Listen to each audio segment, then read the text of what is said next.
Hello students and welcome to our YouTube channel Delhi Institute for Civil Services. I am your educator Nikhil Saini and I am in front of you with another video lecture. तो आज के हमारे इस video lecture में हम एक बहुत ही important topic के बारे में बात करने वाले हैं, that is communalism in India.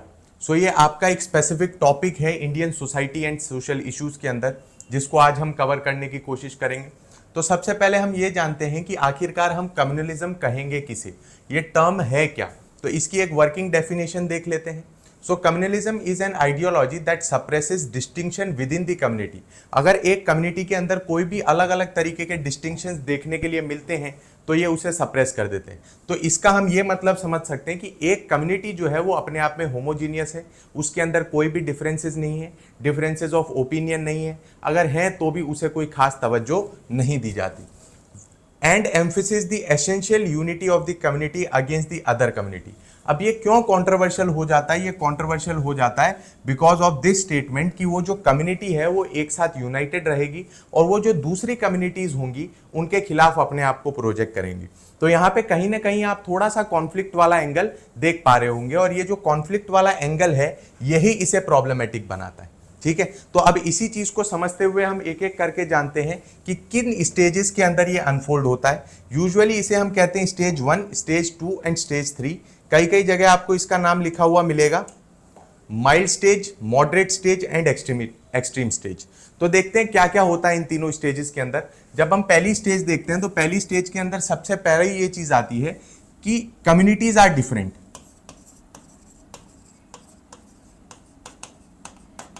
Communities are different.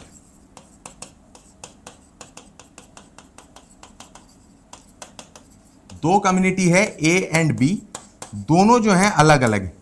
ठीक है, इसमें कोई दिक्कत नहीं है। आप ये चीज देख के चलिए कि हमारे हाथ में 5 उंगलियां हैं, पर क्या पांचों उंगलियां सिमिलर हैं, एक जैसी है? नहीं। तो अलग होने में कोई दिक्कत नहीं।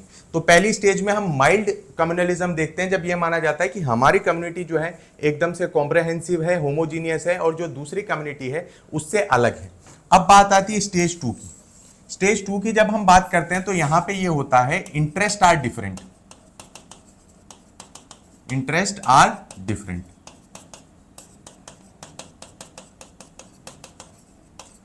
जो कम्युनिटी ए है और कम्युनिटी बी है, दोनों के इंटरेस्ट जो हैं वो डिफरेंट है। मतलब कम्युनिटी ए कुछ और चाहती है और कम्युनिटी बी कुछ और चाहती है। सो पहली स्टेजेस में सिर्फ वो डिफरेंट थे, बट अब उनके इंटरेस्ट भी अलग अलग है। इनका कहने का मतलब ये है कि कम्युनिटी ए की इच्छाएं कुछ और है, कम्युनिटी बी की इच्छाएं कुछ और है। और एक्सट्रीम स्टेज में होता क्या है, that interest are conflicting. Interest are conflicting का मतलब क्या हो गया? Conflicting interest. तो मतलब ये दोनों जो हो गई एक्सट्रीम स्टेज के अंदर जो इनके इंटरेस्ट हैं वो एक दूसरे के कॉन्फ्लिक्टिंग है। अगर ए का इंटरेस्ट कंप्लीट हो गया तो बी का इंटरेस्ट नहीं होगा, अगर बी का हो गया तो ए का नहीं होगा। तो इस जगह पे हम देख पाते हैं कि बहुत ज्यादा वायलेंस होती। सो ये 3 स्टेजेस के अंदर हम अनफोल्ड होते हुए देखते हैं किसको? कम्युनलिज्म को। तो रिलीजन हमारे लिए दिक्कत वाली बात नहीं है, डाइवर्सिटी हमारे लिए दिक्कत वाली बात नहीं है, बहुत सही चीज है, होना भी चाहिए डाइवर्सिटी, अलग अलग तरीके के लोग हमारे यहाँ पे होने चाहिए। पर दिक्कत देने वाली बात क्या है? दिक्कत देने वाली बात यह है कि जब ये एक दूसरे के अगेंस्ट वायलेंस करने लगते हैं, उसे हम क्या कहते हैं? कम्युनलिज्म। अब कॉम्प्रहेंसिवली इनके हम क्या देख लेते हैं? फीचर्स देख लेते हैं कि आखिरकार क्या क्या फीचर्स हैं ऑफ कम्युनलिज्म। तो पहला जब हम फीचर देखते हैं तो उसके अंदर है interest of member of communities are same. अगर मैं एक कम्युनिटी का मेंबर हूं, फॉर एग्जांपल ए कम्युनिटी का मेंबर हूं, तो इसके अंदर ये मान लिया जाएगा कि मेरा जो इंटरेस्ट है, मेरी जो इच्छाएं हैं वो कम्युनिटी का इंटरेस्ट और इच्छाएं से मेल खाता है। इन केस मेरे को कुछ और लगा तो उसे एक्सेप्ट नहीं किया जाएगा, नहीं, यही रहने वाला है, जो कम्युनिटी का इंटरेस्ट है वही तुम्हारा इंटरेस्ट है। दूसरी स्टेज के अंदर हम देखते हैं कि अगर कोई डिफरेंसेस हैं भी कम्युनिटी के अंदर तो वो बहुत ज्यादा इररिलेवेंट है, उनका कोई अर्थ नहीं है, उनका कोई मीनिंग नहीं। तीसरी स्टेज के अंदर हम देखते हैं कि ये बिल्कुल ऑर्थोडॉक्सी पे और इनटॉलरेंस के ऊपर बेस्ड है। इनटॉलरेंस का मतलब ये हो गया कि दूसरे रिलीजन को क्या है, हम एक्सेप्ट करने को तैयार नहीं है, उसको हम सम्मान देने को तैयार नहीं है, और ये जो है हमारे यहाँ पे प्रॉब्लम क्रिएट करता है, राइट। तो ये चीज आप देख सकते हो, इनटॉलरेंस। इनटॉलरेंस जो है हम 2 चीजों के अंदर देख सकते हैं, एज इन उसका नैरो एक एक्सप्लेनेशन देख सकते हैं और एक ब्रॉड एक्सप्लेनेशन देख सकते हैं, जिसे हम कॉम्प्रहेंसिव एक्सप्लेनेशन भी कह सकते हैं। जब हम नैरो एक्सप्लेनेशन की बात करते हैं तो अगर मुझे कोई इंसान पसंद नहीं है तो मैं उस पर किसी भी तरीके की वायलेंस नहीं करूंगा। तो ये तो क्या हो गया, नैरो। जब हम बात करते हैं इसकी ब्रॉडर एक्सप्लेनेशन का, तो उसके अंदर यह आता है कि आपको दूसरे का सम्मान करना है, रिस्पेक्ट करनी, ठीक है। तो यहां पे आप नैरो सेंस में भी टॉलरेंस नहीं देख पाओगे, ठीक है। तो बिल्कुल इनटॉलरेंट हो जाती है society. Next, hatred towards other religion. दूसरे रिलीजन को जो है हेट मिलने लगती है, और हेट मिलने का कारण क्या है कि just because they are different, उनका जो बोल सकते हैं हम पूजा पाठ करने का तरीका या फिर उनके जो भी तरीके हैं, रिचुअल्स हैं, वो अलग हैं, और इन कारण से हम क्या करने लगते हैं, उन्हें हेट करने लगते हैं। फिर आती है म्यूचुअल डिस्ट्रस्ट की भावना, डिसहार्मनी की भावना। दोनों कम्युनिटी जो है एक दूसरे के विपरीत आ जाती, दोनों एक दूसरे पे ट्रस्ट नहीं करती, दोनों एक दूसरे पे हमला नहीं करना चाहते। पर अगर आपको लग रहा है वो मुझ पे हमला कर सकता है, तो पहला थॉट ये आया। दूसरा थॉट ये आएगा कि अगर वो मुझ पे हमला कर सकता है तो क्यों ना मैं ऐसा करूं कि उससे पहले मैं उस पे हमला कर दूं। सो ये जो म्यूचुअल डिस्ट्रस्ट है, ये भी कई बार वायलेंस का कारण बन जाता है कि दोनों ही नहीं चाहते एक दूसरे पे हमला करना, पर दोनों के एक दूसरे के मन में क्या है, डिस्ट्रस्ट है कि वो मुझ पे हमला कर देगा, और ए को लग रहा है बी मुझ पे हमला कर देगा। सो इस वजह से होता क्या है, वायलेंस की तरफ चली जाती हैं चीजें। Next, involvement of conflict and violence. आपने अलग अलग एग्जांपल देखे होंगे, बहुत बार हमने कम्युनल राइट्स हमारे यहाँ पे फेस किए हैं। तो ये चीज आप देख सकते हो कि लास्ट स्टेज, एक्सट्रीम स्टेज में हम बहुत ज्यादा कॉन्फ्लिक्ट और बहुत ज्यादा वायलेंस देखने लगते हैं। अब एक एक करके जानते हैं कि कारण क्या रह सकते हैं। मैं आपसे उम्मीद करता हूं, आपसे ये एक रिक्वेस्ट करता हूं कि आप जो है वीडियो को यहाँ पे पॉज करें, खुद सोचे 2 मिनट कि आखिरकार क्या क्या कॉजेज हो सकते हैं, ठीक है। तो सबसे पहला तो है कॉलोनियल लेगेसी।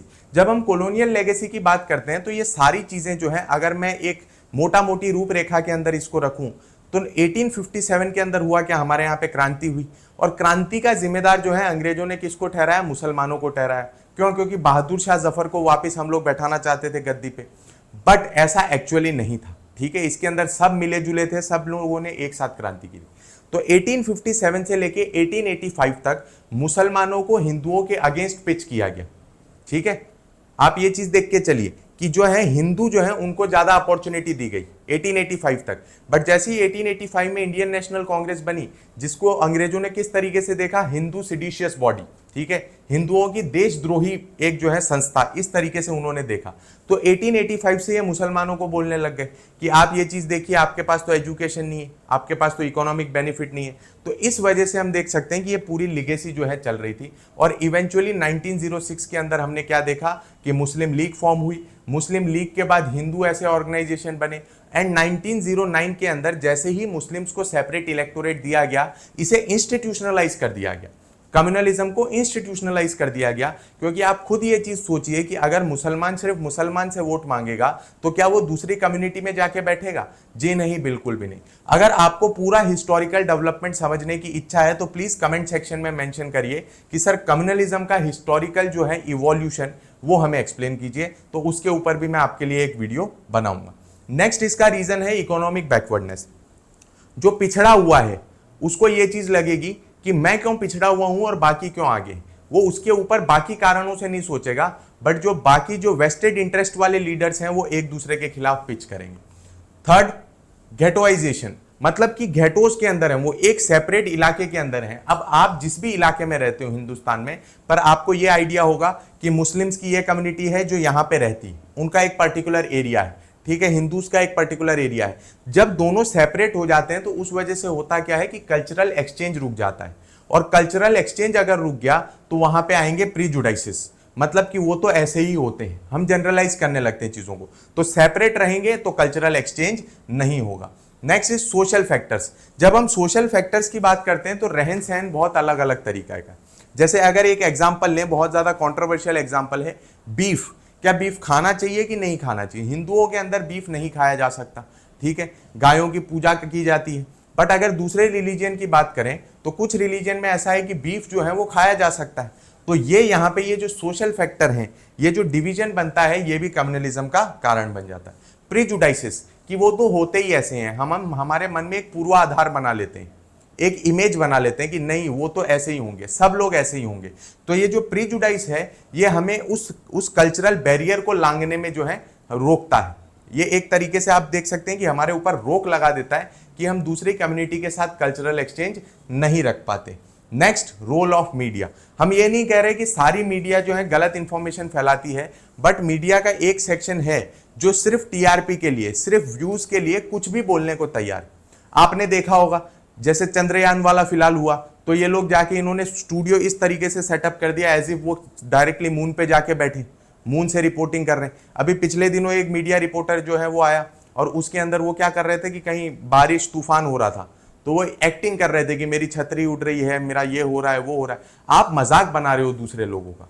पहली चीज तो आप ये समझिए कि जर्नलिज्म का जो प्रोफेशन है वो बहुत ही इंपॉर्टेंट है, फोर्थ पिलर कहा गया है उसको डेमोक्रेसी का, और इस तरीके से आप मजाक बना रहे हो, इस तरीके से टीआरपी के लिए आप ऐसे काम कर रहे हो। तो जो एक सेक्शन है मीडिया का वो ऐसा काम करता है, और अब जो सोशल मीडिया आ गया है उसकी वजह से तो प्रॉब्लम और ज्यादा बढ़ रही है। कॉन्सिक्वेंसेस क्या होंगे, इसके क्या रिपरकशंस हमें फेस करने पड़ेंगे, इसके क्या परिणाम होंगे, एक एक करके वो जानते। सबसे पहली तो एक चीज आती है कि हमारा जो नेशन है उसकी सेफ्टी और सिक्योरिटी पे ये अपने आप में threat. Unity and integrity, integrity दो तरीके की होती है, एक फिजिकल इंटीग्रिटी, एक साइकोलॉजिकल इंटीग्रिटी। हम दोनों को आगे लेके चलना चाहते हैं, दोनों को साथ लेके चलना चाहते हैं। जब कम्युनलिज्म वाली भावना होगी तो क्या साइकोलॉजिकली हम इंडियन रहेंगे? जी नहीं, ये थ्रेट है हमारी इंडिया की इंटीग्रिटी को, स्पेसिफिकली साइकोलॉजिकल इंटीग्रिटी को। Then next, voters vote on communal lines. Vote किस चीज पे करना चाहिए? वोट करना चाहिए रोजगार के ऊपर, वोट करना चाहिए पॉवर्टी के ऊपर, वोट करना चाहिए करप्शन के ऊपर कि कौन सी सरकार कितना करप्शन कर रही है, वोट करना चाहिए गुड गवर्नेंस के ऊपर। पर हमारे यहाँ पे चार चीजों पे वोट गिरते हैं, सबसे पहला कास्ट, दूसरा रिलीजन, तीसरी भावनाएं और चौथा मनी। जिसके पास जितना ज्यादा पैसा उसके लिए उतने ज्यादा वोट। तो कम्युनल लाइंस पे जो है वोट्स होने लगते हैं। थ्रेट टू कॉन्स्टिट्यूशनल वैल्यूज, हमारा कॉन्स्टिट्यूशन कहता है कि हम सेक्युलर हैं, ठीक है, और कई लोगों का कहना है कि ये 42nd कॉन्स्टिट्यूशनल अमेंडमेंट एक्ट से आया है, पर मैं उन्हें कहना चाहूंगा कि ये आपकी बेवकूफी है और कुछ भी नहीं, क्योंकि ऑलरेडी ये चीज फंडामेंटल राइट्स के अंदर स्टार्टिंग से मेंशन्ड है फ्रॉम 1950 ऑनवर्ड्स। तो हम हमेशा से सेक्युलर रहे हैं और हमने हमारी सेक्युलरिटी को एकदम ऊपर की तरफ रखा है। बट ऐसा कुछ होगा तो हम देख सकते हैं कि ये क्या है, ये थ्रेट है हमारी कॉन्स्टिट्यूशनल वैल्यूज के लिए। फिर बात करते हैं hindrance in development of nation. Nation के डेवलपमेंट में हिंड्रेंस है। एग्जाम्पल समझिए मैं क्या कोट करना चाह रहा हूं। जब भी कम्युनल वायलेंस होती है सबसे पहले बस जलाई जाती है, पब्लिक प्रॉपर्टी को नुकसान पहुंचाया जाता है। तो आप मुझे ये बताइए कि जैसे ही ये कम्युनल वायलेंस खत्म होगी तो सरकार का पहला काम तो ये होगा कि जो जो नुकसान हुआ है उसे रिपेयर कराएं। तो आप ये चीज समझ के चलिए कि हमारा जो डेवलपमेंट होना चाहिए था, जो पैसा हमें रोजगार देने के लिए इस्तेमाल करना था, पॉवर्टी को खत्म करने के लिए इस्तेमाल करना था, अब वो हम क्या कर रहे हैं, डैमेज कंट्रोल के लिए इस्तेमाल कर रहे हैं। बहुत बड़ी दिक्कत है ये। दूसरी चीज, डिफेंस एक्सपेंडिचर धीरे धीरे बढ़ने लगेगा, आपके एजुकेशन से एक्सपेंडिचर कम होने लगेगा। सरकार को क्या ब्लेम करोगे आप, इसमें गलती आपकी है। तो ये हमारे क्या है, हिंड्रेंस क्रिएट करता है। दूसरी, हमें लेबर को किस तरीके से इस्तेमाल करना है, प्रोडक्टिव वे में इस्तेमाल करना है, और आप करवा क्या रहे हो, उनसे डैमेज कंट्रोल करवा रहे हो। वो किसने किया था, हिंदुस्तान के लोगों ने ही किया था। तो ये हिंड्रेंस है। Next, increase in mass exodus and stampede. ये चीज हम देख सकते हैं, अगर इसका एक एग्जांपल लें तो कश्मीरी पंडित्स का एग्जांपल आप ले सकते हैं। वहां पे आपने ये चीज देखी कि बहुत ज्यादा मास एक्सोडस हुआ, ठीक है, अचानक से कश्मीर से सब लोग निकल के आने लगे। क्यों? Because of communalism. तो ये एक कारण है, मास एक्सोडस होगा। फिर हम बात करते हैं मास किलिंग की भी, तो जिसके अंदर देख सकते हो आप गुजरात राइट्स का भी एक एग्जांपल लिया जा सकता है। तो ये कम्युनल वायलेंस कहीं ना कहीं जो है दिक्कत क्रिएट करती है, प्रॉब्लम क्रिएट करती है। अब इसे काउंटर कैसे किया जाए, क्योंकि हम हमारे देश को ऐसे ही नहीं छोड़ सकते, इसे काउंटर करना बहुत ज्यादा जरूरी है। तो सबसे पहले तो हमें क्या करना है, प्रमोट करना है पीस और सिक्योरिटी को, सबको समझाना है कि नुकसान जो है सबका होगा। एक चीज बहुत बड़ी बात कही गई है कि युद्ध में कोई भी विजयी नहीं होता, ठीक है, कोई युद्ध नहीं जीतता, सब लोग हारते ही हैं। जीतने वाला भी हारता है और हारने वाला भी हारता है। तो पीस और सिक्योरिटी हमारे लिए जरूरी है कि शांति बनी रहे। Next, poverty alleviation measures. भूखे पेट इंसान ऐसी हरकतें करता है, जिसके पास एडिक्वेट चीजें हैं तो वो ऐसी चीजों में नहीं पड़ेगा। अब आप इसको जनरलाइज मत करिएगा, आप ये नहीं समझिएगा कि मैं ये कहना चाह रहा हूं कि जो गरीब लोग हैं उनमें किसी भी तरीके से मोरालिटी नहीं होती, जी नहीं। पर हम एक यहां पे ये चीज देख सकते हैं कि अमूमन तौर पे ये पाया गया है रिसर्च स्टडीज के अंदर कि जो पॉवर्टी के अंदर है वो ज्यादा जल्दी उनका ब्रेन वॉश हो सकता है। Next, reduce unemployment. जैसे ही आप एम्प्लॉयमेंट देंगे तो उस इंसान के दिमाग में ये चीज आएगी कि मुझे सुबह 10 बजे ऑफिस पहुंचना है, अगर मैं आधा घंटा लेट हुआ तो मेरे आधे दिन की सैलरी कट जाएगी। वो ये सब कामों में नहीं पड़ेगा। वो सीधा सुबह उठेगा, नहाएगा, धोएगा, ऑफिस पहुंचेगा और पंच करेगा सुबह 10 बजे, शाम को 6-7 बजे निकलेगा और घर जाके अपने बीवी बच्चों के साथ समय बिताएगा। ये फालतू चीजों के अंदर वो नहीं पड़ेगा। तो उन्हें एम्प्लॉयमेंट दीजिए, उन्हें रोजगार दीजिए, तो ये चीजें हम काउंटर कर सकते हैं। Next is reduce educational backwardness. मैं ये नहीं कहना चाहता किसी भी तरीके से कि जिन्होंने एजुकेशन हासिल नहीं किया है वो उनमें समझदारी नहीं होती, बट जब आप एजुकेशन के अंदर आते हैं, आप चीज़ों को पढ़ते हैं, आप दूसरे कल्चर को समझते हैं, तो आपको लगता है नहीं उसके पीछे कोई ना कोई कारण रहा है, आपकी सोचने की क्षमता बढ़ जाती है। तो ऐसे केसेस के अंदर ये पाया गया कि कम्युनलिज्म जो है कम हो जाता है। कई जगह आप ये भी देख पाते हो कि बहुत ज़्यादा बढ़ जाता है, but that is exception and exception is not a rule. तो हम अमूमन तौर पे ये कह सकते हैं कि अगर आप उनको एजुकेशन देंगे तो होगा क्या कि कम्युनलिज्म कम हो जाएगा। So this was all about today's video lecture. मुझे उम्मीद है कि आपको लेक्चर अच्छा लगा होगा, चीज़ें समझ आई होंगी। अगर कोई भी डाउट है तो कमेंट सेक्शन में मेंशन करिए और आप ये भी बताइए कि अगला वीडियो आप कौन से टॉपिक पे चाहते हैं। So thank you very much for watching and if you like our video please like, share and subscribe. Thank you.